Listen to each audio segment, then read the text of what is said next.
So thank you very much to Delta Publishing, first of all, and thank you to everybody for coming. It's lovely to see so many people from so many different countries and so many different contexts, which is why we asked you to mention a little bit about who you teach and where you teach and in what kind of context. And you can see, if you have time to scroll through the chat, how many different contexts we are talking about. Mainly European, it looks like, but there's a few people from other parts of the world. It's lovely to see some from Brazil, some from the Middle East. But it's really interesting to see that. I'm sharing, as the kind of background to this initial slide, a photo of one of the teachers I've been working with in India recently.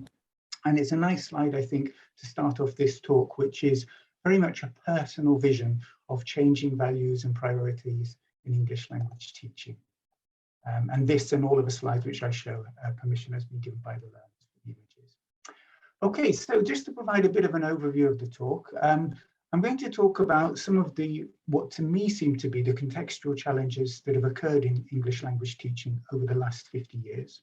I'll talk a little bit about several specific changes that I think are happening gradually, some of them very obviously and some of them less obviously so. I'll talk about the multilingual and the translingual terms, as they're sometimes called.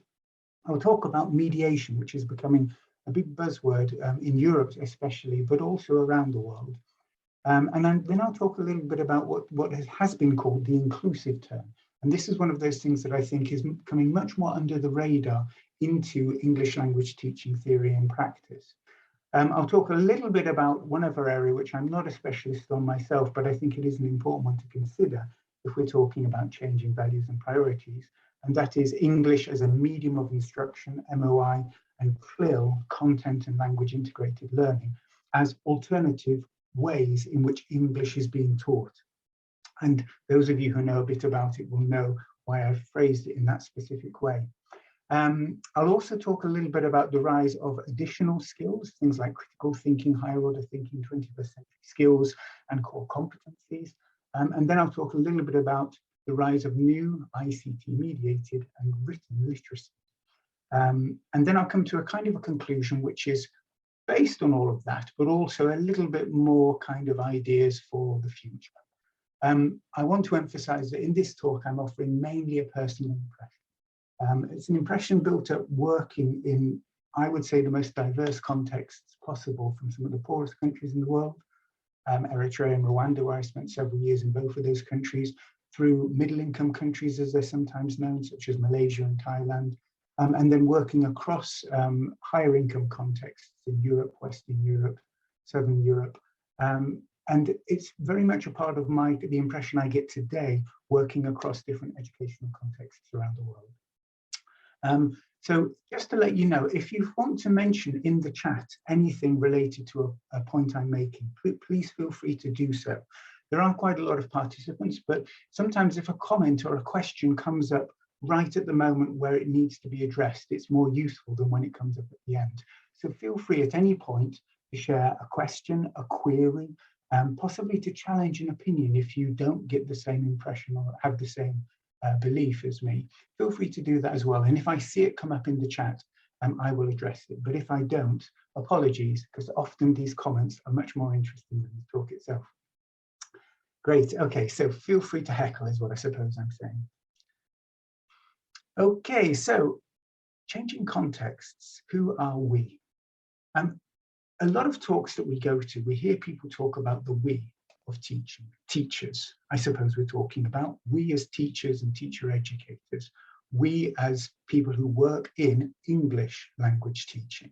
But the reality is that we has changed a lot since the current kind of era of English language teaching, which itself began in the 1970s. And if we look at kind of key researchers such as Howart's research on this, we see that the current dominant paradigm, it's not necessarily dominant in the classroom, but it's dominant in English language teaching theory, communicative language teaching, emerged in the 1970s very much in the context of tertiary language teaching and private school language.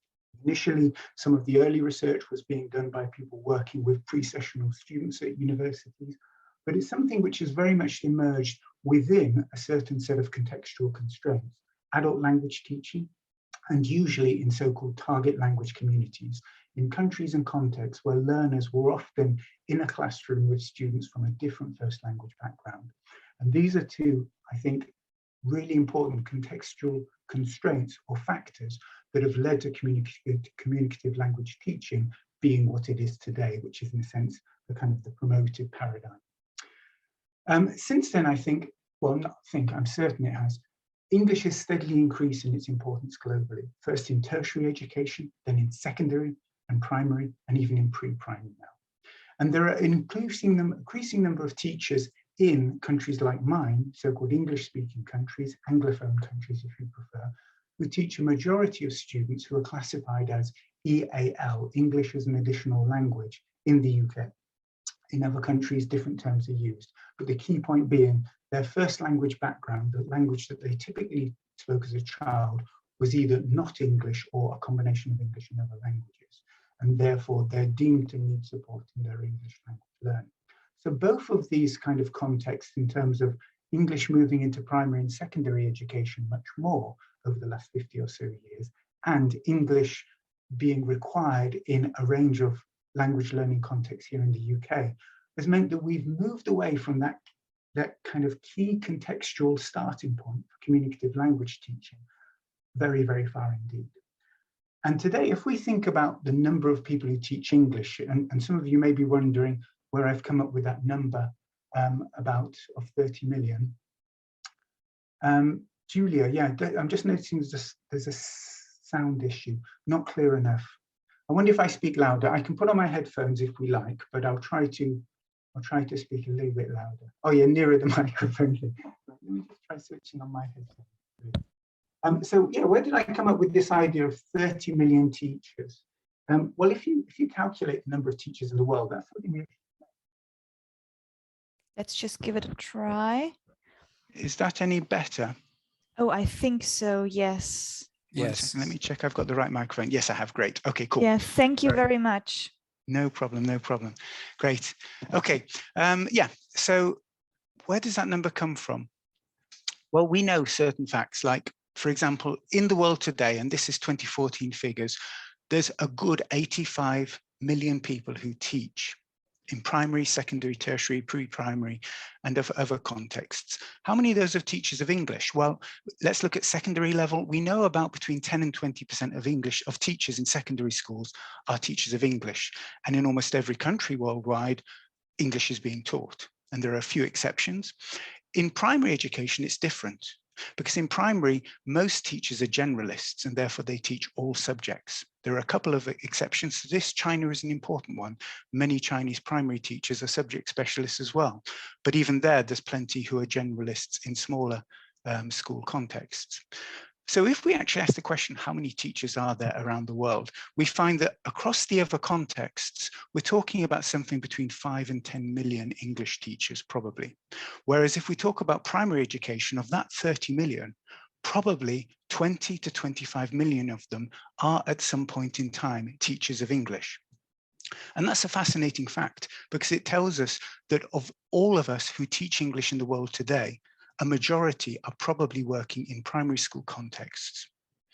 So only a tiny minority are working in adult education. And I can see we got lots in the chat here today who do. And that means that we're not actually a typical kind of representation of all the teachers, but it's lovely to see a wide variety, including secondary and primary and tertiary.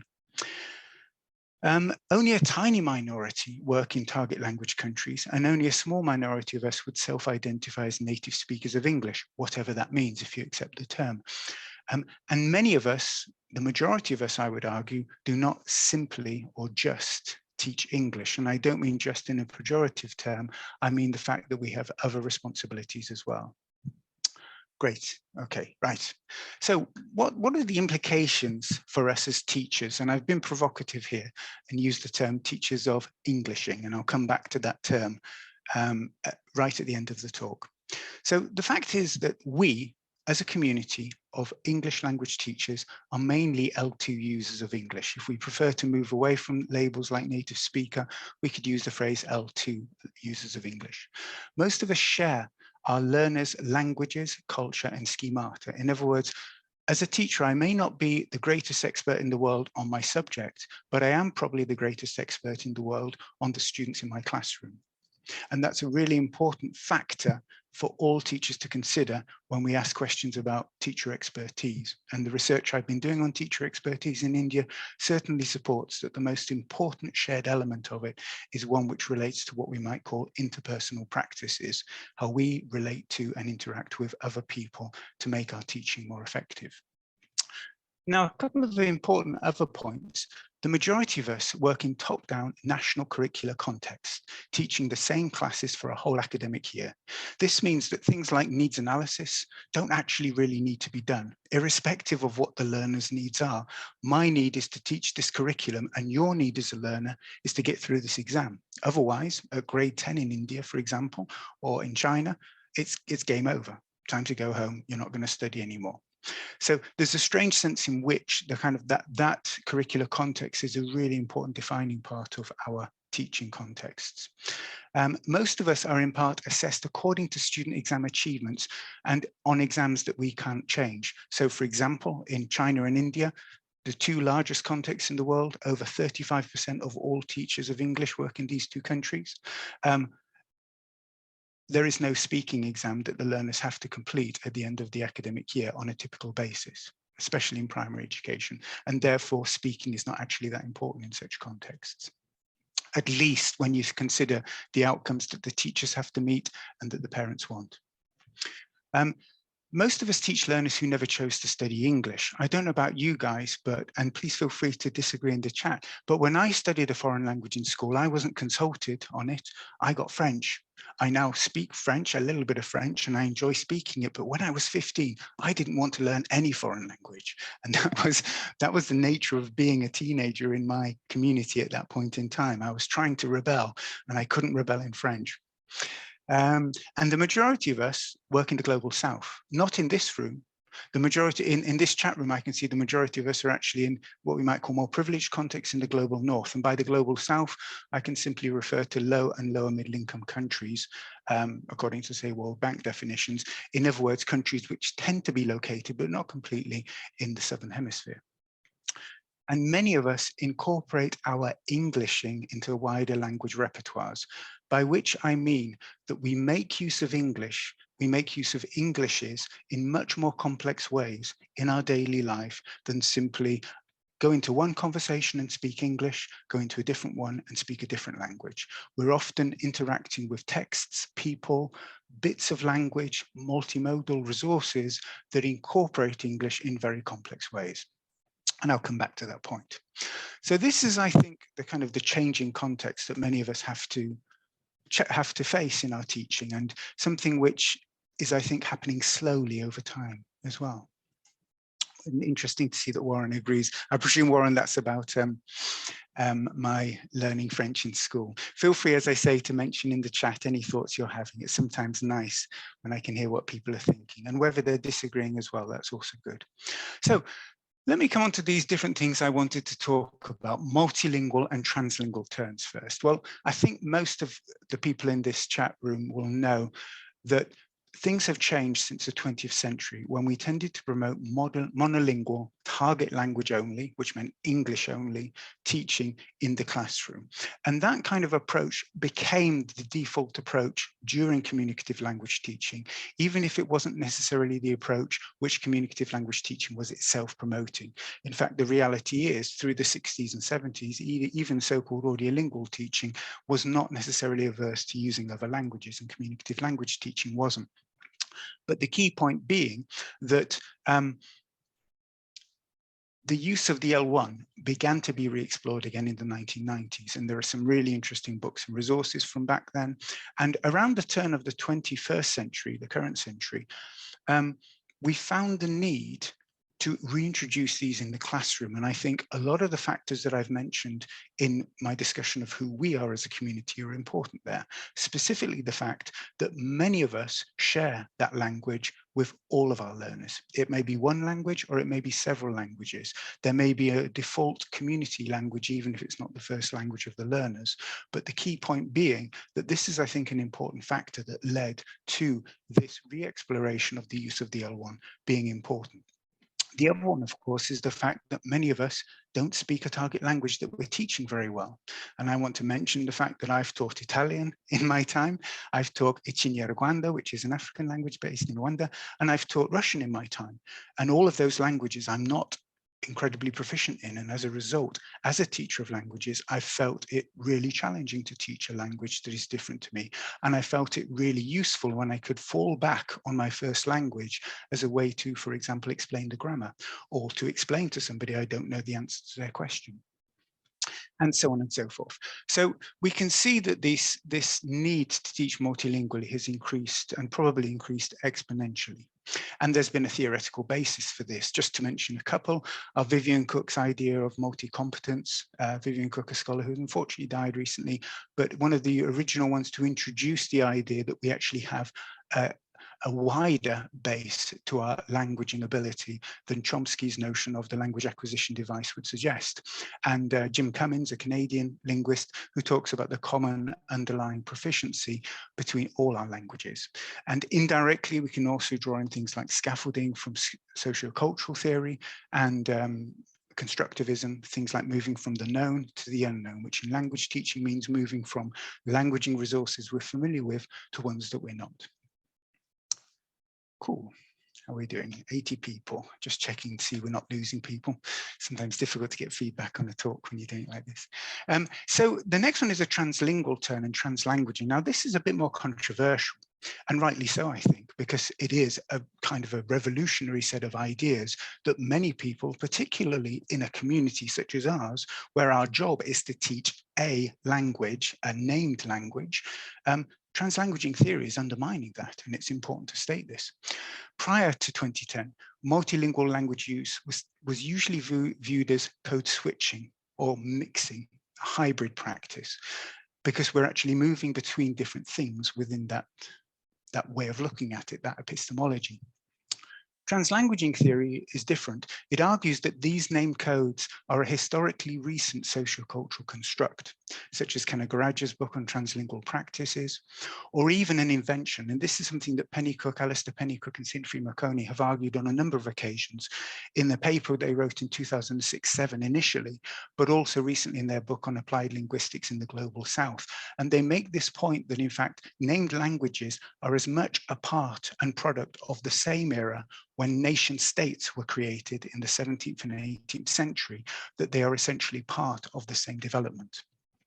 Now, translanguaging theory itself has many different perspectives. You can talk about strong translanguaging theory, which actually looks at this idea that naturally within our innate resources, that the languaging resources that we possess are all part of a single system that we employ and make use of dynamically in specific situations, depending on the interlocutor and the need. And in those perspectives, these writers are trying to look at translanguaging theory without any assumptions about named languages being imposed on them. And then there are those of us like myself who write about it much more recognizing the nature of these sociocultural constructs, the named languages that are so important to many of us, particularly us as language teachers. Recognize those, but also recognize that if underpinning that is a broader competence in which we draw upon resources more flexibly, then in fact, that may give us clues as to how we can use super translingual approaches, i.e. the ways that blend different aspects of languages together in our teaching of English. And one of the words that I use to describe this kind of I call it a continuum from highly translingual approaches to monolingual approaches. We don't just need to be able to translanguage at times, we also need to be able to monolanguage.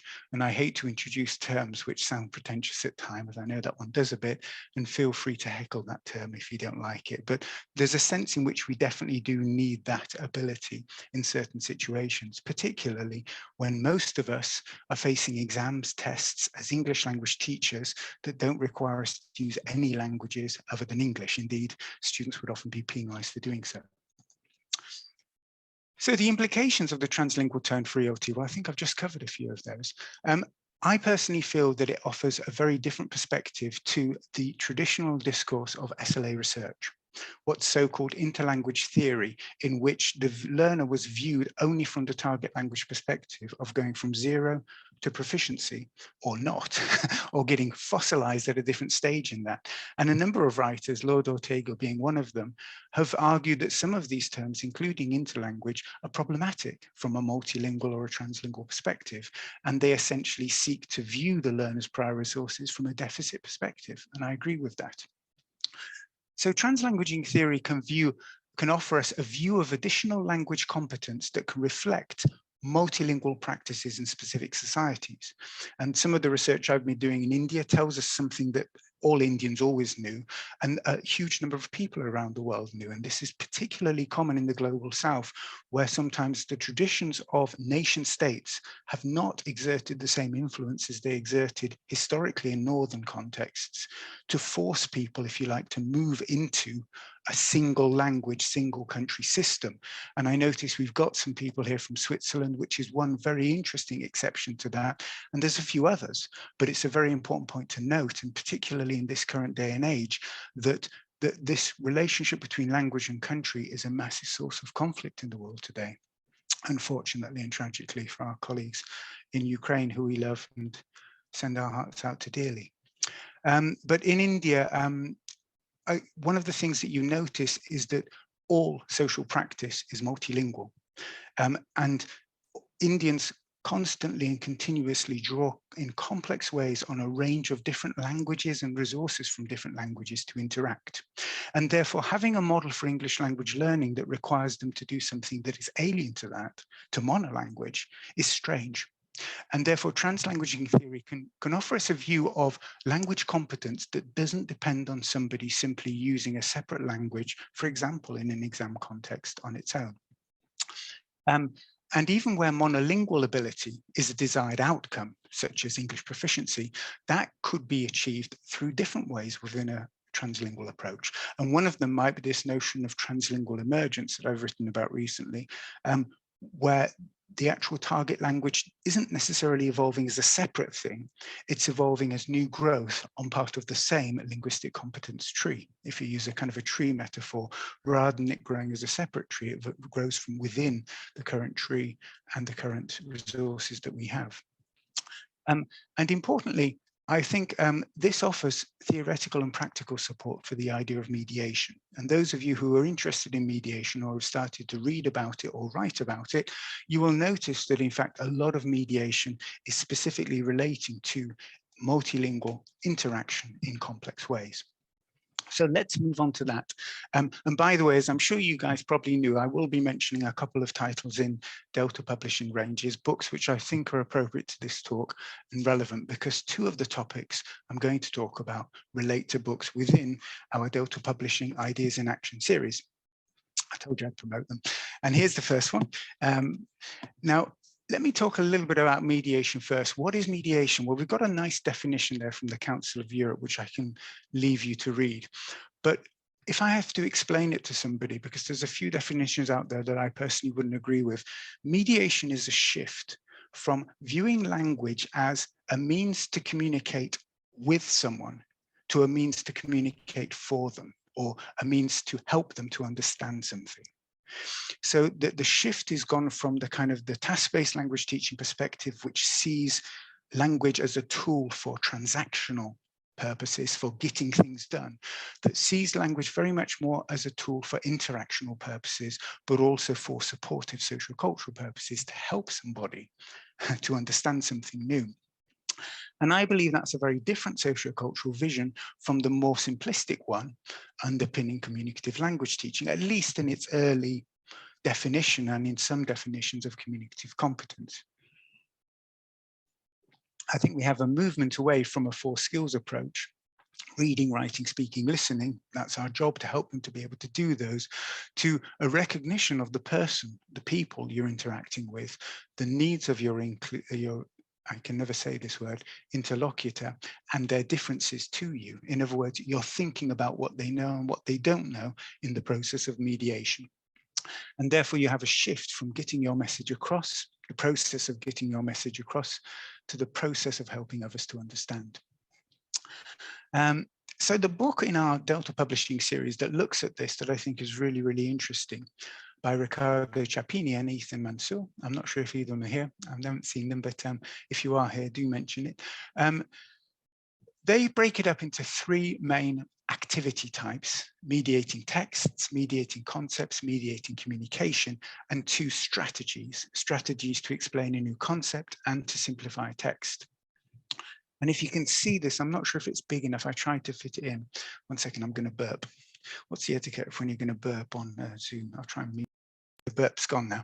I'll probably burp in the middle of this.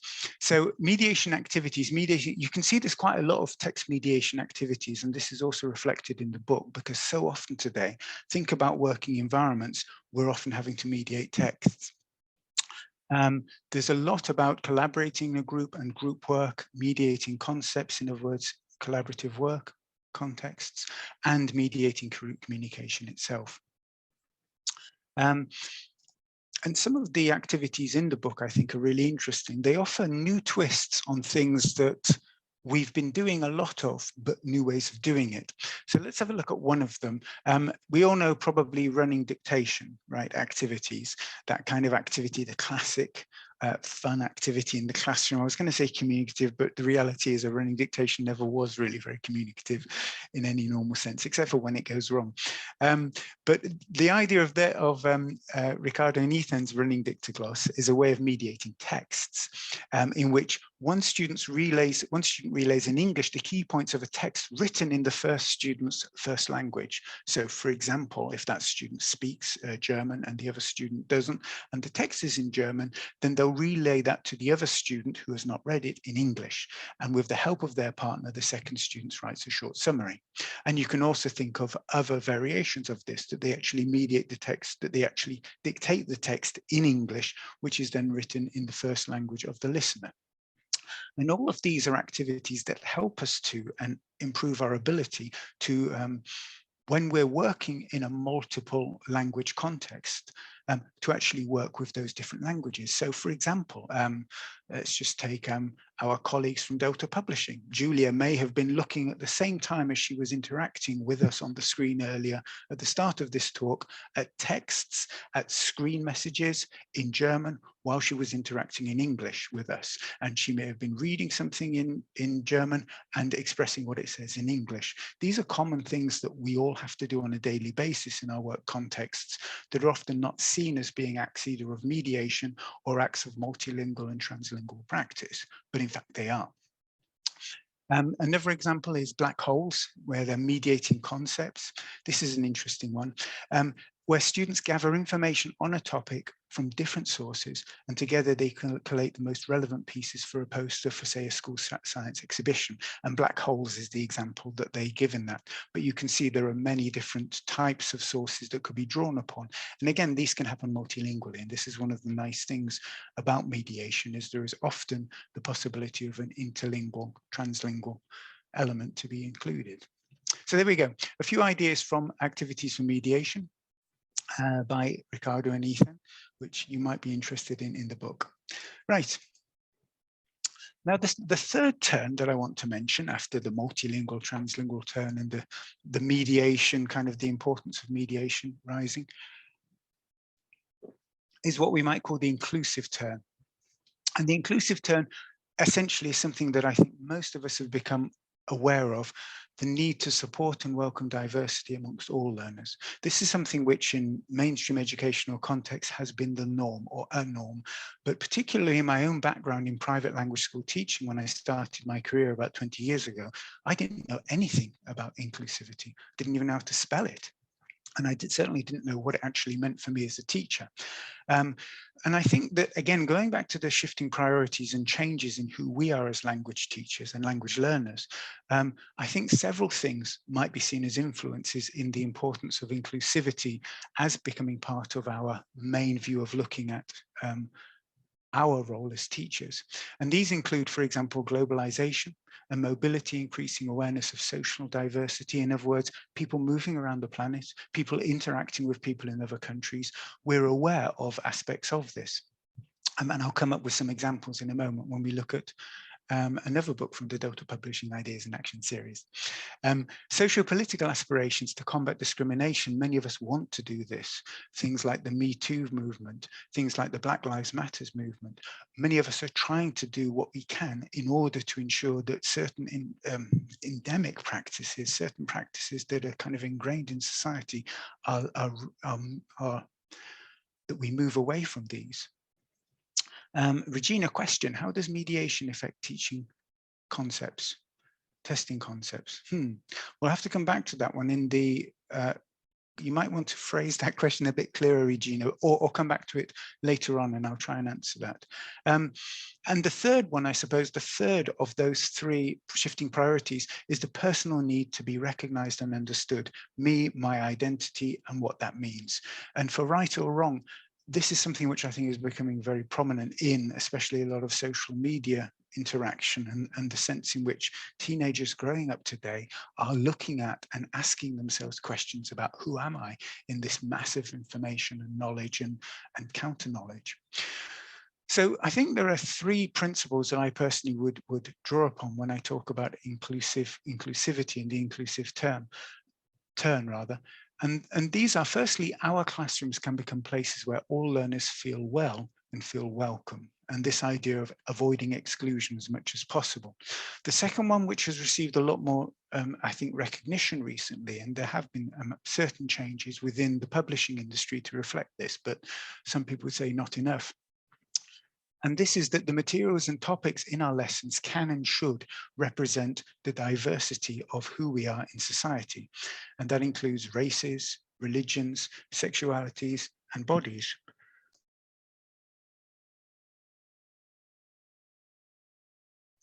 I've done my burp, don't worry, great. Okay, and then the third one is the consideration of the interlocutor's needs and identity. And there's a link here to mediation, which I think is interesting in the sense that an inclusive term recognizes the person we're interacting with and recognizing the need for me to communicate effectively with them and to understand them to do so. And this, of course, also links to the notion of what I sometimes called L1 inclusivity, the need to be inclusive of, as much as possible, our learners' languages in the classroom. So coming back to the multilingual term. So the second book I'd mentioned in relation to that, also in the Ideas in Action series, is Activities for Inclusive Language Teaching. The editor is Anne-Margaret Smith, but there's also co-authors Rachel Harris, Aneta Egal, Jana Yikova, Giovanni Lisata, and Ron Neves. Oh, hang on. There we go, that's better. Now you can see them. And the book has got 4 different sections to it. The welcoming classroom, well-being in the classroom, understanding difference and embracing diversity, working together. And in each of these, I'll give you a few examples from the 3 different sections, just so you get a feel for the kind of things that are in the book, in case you're interested in looking further. In the welcoming classroom is a very simple activity, and one which over the years, I've recognized the importance of this, and this is the very simple fact of understanding and making sure that other people in the classroom know me and my names and what they are and how people relate to me. So if somebody, for example, calls me Jake, I know they're from my father's side of the family, or Londoners speaking in a Cockney accent, and they're from that background. And if people use a certain word, not a very nice word, I know they're people I know from my secondary school education. Actually, it's not that bad a word, zombie, I used to be called. Don't laugh. And if people use other terms, such as Dr. Anderson, then I know they're probably addressing me in a more formal university type context. But one of the interesting things I think about this is that often in the language classroom, we don't focus enough on it.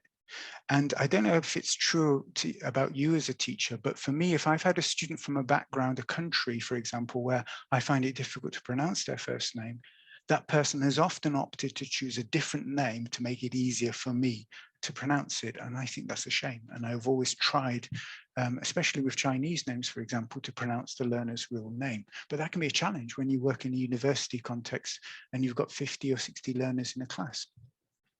So this is a really simple example of how to make a classroom welcoming, and something that many of us can do better, including me, to make sure that we are more welcoming. Another example from this book, Wellbeing in the Classroom. This is a nice little idea. If you teach over an academic year, and many of you do, and again, this is a thing which is a noticeable difference between, say, primary and secondary and tertiary context and the private language school context. Sometimes there are resources that you can draw upon throughout the academic year to punctuate it, to give it meaning. Memory jar is a nice one, and you can see the idea of this activity. It's not particularly clever or special, but it's often something which helps us as students and learners to recognize our own development. Learners can contribute personal slips of paper with achievements or successes to the memory jar. And on certain occasions, these are taken out and shared. And one of the nice things about doing this, and I've done it myself in a language classroom, is that you often don't just notice what the achievement is, you notice how you've written about it. And that, as often happens when our learners look back on their writing from the past, they can see improvement as well. So you can get a kind of a double impact of noticing the success of the event itself and the success in language learning since then. And let's have a look at one more example. This is an interesting one. Having written a book myself on role plays, which was pretty much all kind of standard, cliched, stereotypical role plays, there's some really interesting examples of role plays in this book. In Your Shoes is a role play which challenges stereotypes of gender, race, sexuality, religion, and gender again. It does it twice. Well, I think I've made a bit of a typo there. Let me just get rid of one. There we go. Nice thing about the current version of PowerPoint is it updates as you're working. Great. Okay, so yeah, and it's really interesting because it does this sensitively as well. In other words, it doesn't do it inappropriately. Some of us may know a book. I can't remember if I can remember its name. One of you might remember it, called Taboos and Issues it was, and it did a lot of these things. It introduced certain controversies, introduced questions, but often in ways that weren't very appropriate. Whereas the nice thing about activities in inclusive language teaching, for inclusive language teaching, is that it does these with sensitivity and with appropriacy. In other words, it looks at the real situation and possible ways that we can mediate them. Coming back to the idea of mediating communication in this context. So there we go. Some interesting kind of changes, I think, that have been happening over the last 20 or so years that may be less well known, well acknowledged, at least with regard to the inclusive turn in our classrooms and in our context. I don't think they're talked about enough. Now let's talk about one which I think many of us know about, and this is the change in English in its role as part of what we do in the classroom. English as medium rather than subject. So most of us will be aware of English medium instruction increasing worldwide. I don't know if anybody in the chat would like to share about their experiences of it, whether you teach EMI or have been asked to teach other subjects through English. That would be really interesting. Content and language integrated learning has also become a norm. And if you're not familiar about the difference, EMI is essentially teaching something else in English, through English. And content and language integrated learning is more typically where the aim of the lesson of the teaching activity is to facilitate both language learning and subject knowledge development, but specifically in the language in question. And it's become very big in Spain, for example. Both of these create opportunities for other languages to enter the classroom. And I've used the word affordances here because sometimes these can be things which are very clearly opportunities that we can draw upon. And sometimes they can be chance occurrences that allow these to happen. I'll give you a very simple example of the latter. And that is because many of us as teachers and learners are learning multilingually ourselves. I'll give you an example of a CLIL teacher who may not be very competent in the target language. Let's say I'm a Spanish native speaker and I'm teaching my subject, biology, in English, and I don't always know the word in English. So I take my own Spanish language dictionary into the classroom. And because at one point in a lesson, I don't know the word in English. And then a student asks me to clarify the word that I've just translated from Spanish to English by using my own dictionary, and I hand the student the dictionary. And in that sense, the language enters the classroom through a completely unplanned affordance, but one which necessarily is probably quite useful. And again, we're moving back to the notion of mediation and multilinguality and even translinguality as well. So there we go. But there are, of course, very different policies and practices in different contexts, and many of us will have seen, oh, look, we've got some examples here. Oksana, aviation English, wow, that's complex. A bit different from CLIL. but you do use CLIL methodology. That's interesting. Yeah. And Ellen, of course, that's true. Business English is a form of that. It always has been. It's very interesting when you look at Henry Widdowson's early writings on communicative language teaching from the late 60s, early 70s. That is his background. ESP, English for specific purposes, things like aviation English, things like business English, and looking at how this very interesting idea that Phil Ball, I think, has mentioned a few times, that when you focus on teaching something else, English seems to learn itself sometimes. And I've seen plenty of contexts where EMI isn't working and doesn't work because the necessary support mechanisms for it to exist, like some degree of basic competence in English, don't work. That's interesting, Stepan. What context are you co-teaching, the English teacher and subject teacher teaching together? Do tell us. Yeah, so negative EMI, I'll give you an example. In India, Telangana state has recently decided to essentially introduce all teaching in English from grade 1, despite the fact that the vast majority of teachers don't have proficiency in English above A2 level. And that gives you an idea of the kind of impact that it's going to have. There is no English in the wider community in rural areas across India. In some cities in privileged contexts there is, but it's still a very small minority of the people who actually have the proficiency to learn in English effectively in India. One alternative that Santosh Mahapatra and I have recently published on is a languages for learning framework, which is a multilingual alternative to the notion of English EMI. Or medium of instruction teaching, excuse me for coughing. So now I'm going to try and get people a bit more involved. This isn't very interactive, is it? It's me banging on about my ideas. So let's talk about the rise of additional skills. Here is a question. Feel free to put your answers in the chat. This may be obvious or it may be oblique, I don't know. What do all of these things have in common for us as teachers? And I'll come back to core competencies because I know many of the people in the chat may not have heard of them. Any ideas? Feel free to, I'll give you my idea in a moment, but feel free to put something in the chat if you want to. What do they all have in common? Wow, we still get 84 people. Not losing too many, that's a good sign. I presume 84 people are still here. Let's wait and see. Ellen, interesting, values-based. Yeah, they are, aren't they? Yeah, that wasn't my answer, but it's a better one. Yeah, any further answers? Yes, absolutely, Amanda, they're important. We as teachers might have to learn these as well. Yes, absolutely. And I definitely do with some of them. Yeah.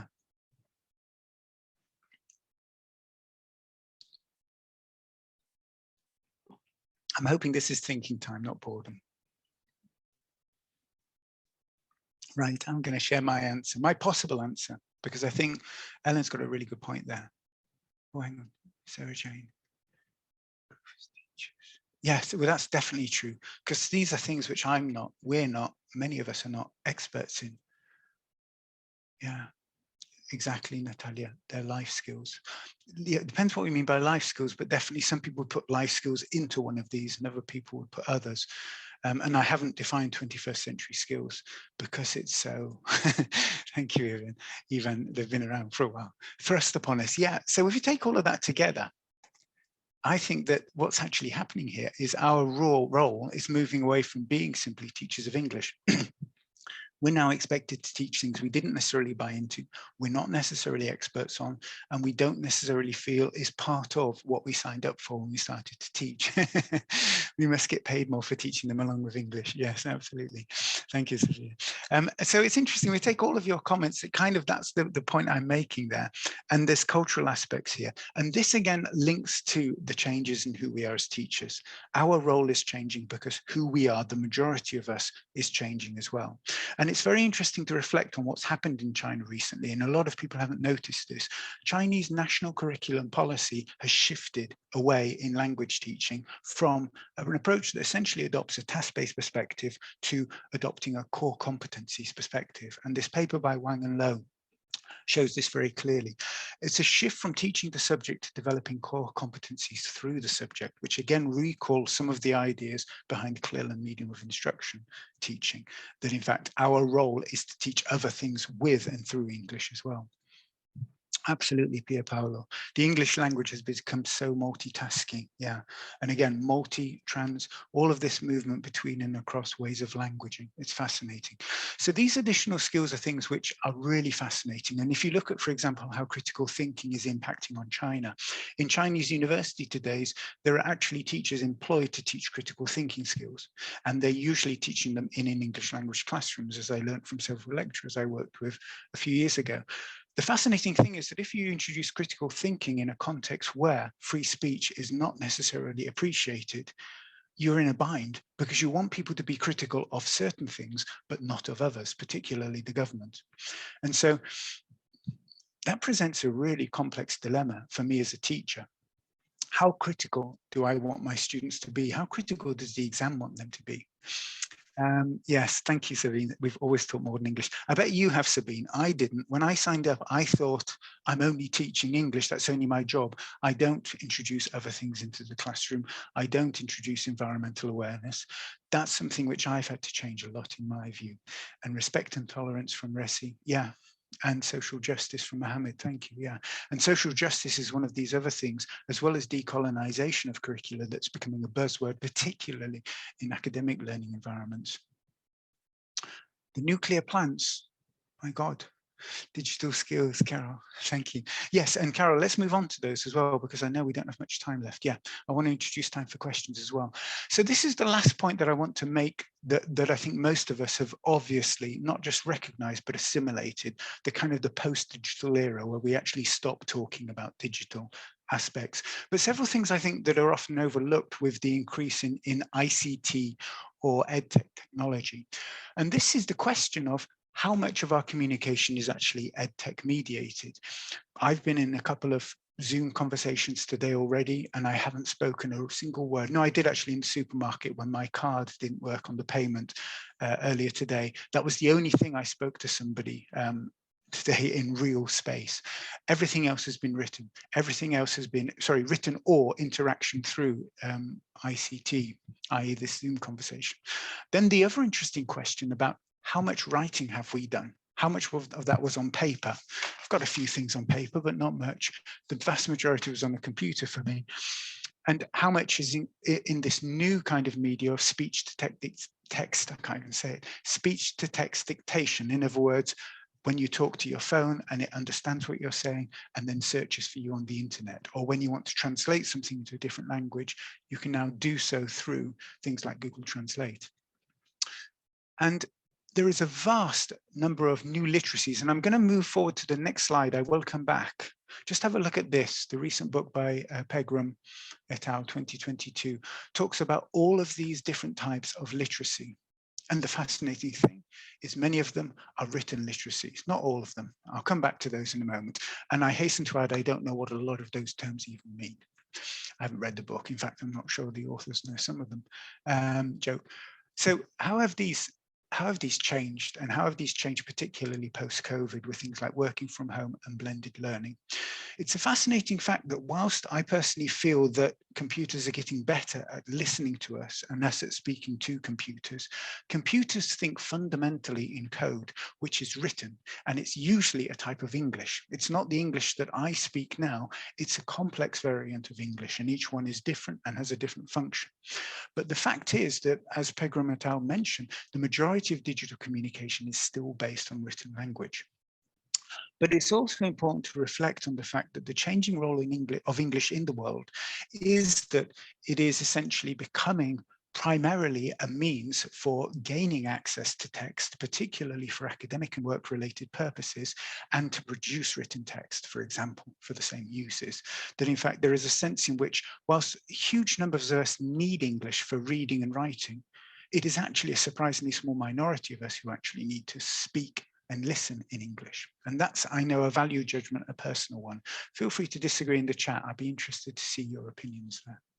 So there we go. The gradual rise of these written literacies is a further element that I think is changing the landscape of who we are as English language teachers today and how we do our job.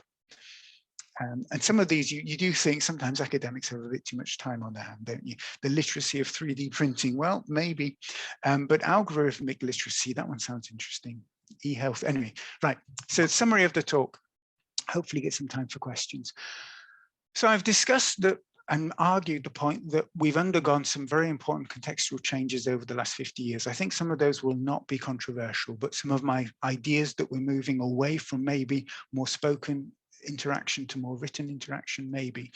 I've discussed the multilingual, generally accepted, and translingual, slightly more controversial terms, and discussed how and tried to draw links between that and mediation as a social practice and pedagogic practice in the classroom. The inclusive term, which I see as relating to the previous two, English as a medium of instruction and CLIL rather than a subject, and the rise of additional skills such as critical thinking, higher order thinking, 21st century skills, and so on, and the rise of so-called new ICT, and I would argue mainly written literacies that we have to navigate in the world. And I would argue that learners today need to work more with English. This is the point that Sabine makes before I got there. Well done, Sabine. I bet you've always done this. But for me, the recognition that I'm making, I suppose, is that learners today need to work more with English rather than simply in English. And as a result, we may need to become less teachers of English as either a language or a system, and more teachers of Englishing as a social act, or rather as something we do within social acts, part of our way of doing things. And there's some interesting research being conducted, not research, sorry, theoretical work. Academics somehow write a paper and they call it research. But on aspects of languaging and how the term languaging, first order and second order languaging, is becoming a very interesting new way of looking at the role of language and potentially undermining some of Chomsky's ideas about language and its role within our innate cognitive architecture. So there we go. Now here's the book promotion. The two books I showed you are part of the series that I'm very proud to be the series editor of. And I've only shown those two books specifically because they are more relevant to the topic of this talk, but the others I think also have a lot of relevance. Activities for Alternative Assessment by Leo Sullivan, really interesting book, which looks at ways that we can conduct particularly formative assessment practices, but not only in the classroom, that can help us as teachers to do our job more effectively.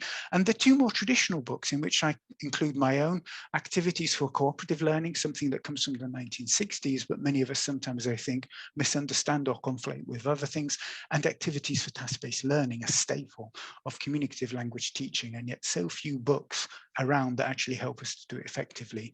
And this book by Neil Anderson and Neil McCutcheon is thoroughly recommended. But those two books, of course, come from teaching approaches that have been around now for a long time. Task-based language teaching is essentially 45 years old now. And there is the link from Julia in the chat. Ellen, thank you. Yes, a huge amount of cultural teaching when teaching newcomers or folk who want to do business in English, absolutely. And business English teaching is so much about teaching culture, isn't it? So let me share the references if you can see them. I'm not sure if the kind of the click thing works there, but feel free to drop me a message. You'll find my link. Well, I can put my email in the chat if you like, but you can find a link to on my website for communications if you're interested in getting one of these papers and you don't have academic access. Some interesting ones in there, and just at the bottom, when it comes to this question of languaging, have a look at the paper by Thibault towards the bottom there, The Reflexivity of Human Languaging, and Nigel Love's Two Orders of Language. Really interesting paper. Cool, so there we go.